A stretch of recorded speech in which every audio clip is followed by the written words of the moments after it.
on this very special occasion of your graduation from your programs. What a wonderful achievement that you can now all be so proud of yourselves. I know many of you have studied and continued to work at the same time, as well as supporting your own families too. Give yourselves a real big pat on the back. You deserve to, and congratulations on a job well done. I want to personally thank Ophelia for this wonderful opportunity to speak to you today. My name is Stephen Moranis, and I have been the employer of both live-in and live-out caregivers for many years. Most recently, during the last 5 years of my parents, Sadie and Jules Moranis' lives, who both passed away in 2009, if you can believe, 46 days apart. Our family business is a real estate business, Prudential Sadie Moranis Realty, which is a brokerage in the Greater Toronto area, which my mom started in 1976. Believe it or not, she started selling real estate in 1963, and in fact, there were very few women who were even allowed that opportunity. Boy, times have changed. Caregiving for us allowed my mother, Sadie, to continue to work and be involved in her business right up until she died. My parents' care is best described as elder care, and for our family, this allowed us to function and allowed us to continue to have productive and useful lives in spite of the failing health and loss of independence for my parents. They were able to live in their home and to be independent up until the end and not need to be institutionalized, which would have been our only alternative without caregivers to rely on.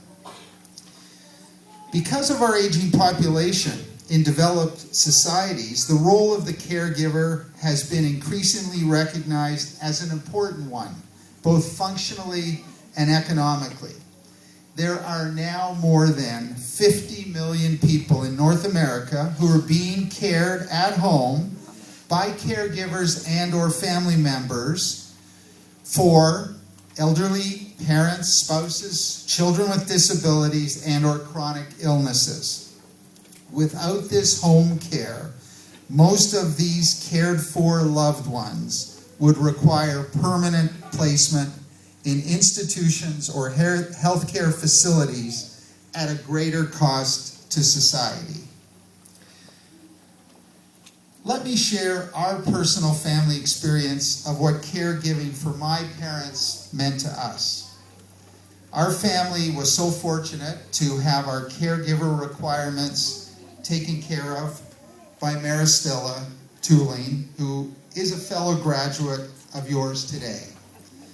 Maristella, or Margie, as we call her, started with our family in 2005 and was hired to care for my parents, Sadie and Jules Moranis. Unfortunately, at the early part of her employment, our family lost my only sibling, Sister Terry, who died at age 52 in 2006. This was a huge emotional toll on my parents for all those years that Margie had to deal with, besides the physical challenges of their care. Our family could not have managed without her. She lived out, but also had a room to stay if needed in my parents' house. Her presence and supervision of ultimately 2 other caregivers that were required for 24-hour care allowed my parents to live in their home and have a fully functional and enjoyable life in their later years, in spite of their declining health, chronic illnesses, and their loss of independence. When Margie joined our family, both of my parents needed special care at that time and attention that Margie provided on a daily basis. This included housekeeping and laundry, caregiving, all aspects of personal hygiene care, and administering daily medications and monitoring blood pressure, etc. Grocery shopping, preparing meals, and feeding meals. She learned a lot of Jewish cooking, matzo ball soup, chicken, gefilte fish, all those good things. She also was tremendously involved in driving my mom to the office and back, to all of my parents' appointments, keeping a schedule of appointments for my parents, attending all those doctor appointments, which generally a 1-hour doctor appointment takes the whole day till it gets done, as you know, and all the medical tests that were required from time to time. She traveled with my parents to the cottage on Georgian Bay year-round, and traveled with my mother to Florida in the winter. Oh, and we shouldn't forget, because my mom would be upset with me, all the times that she took her to Casino Rama. Margie worked very hard and accepted all of her tasks with a pleasant and willing disposition. She became, and is still considered by my wife and daughter, as part of our family. You all must realize and understand that you as caregivers are not just employees, but you become part of the families that you are employed by. This is not just a job.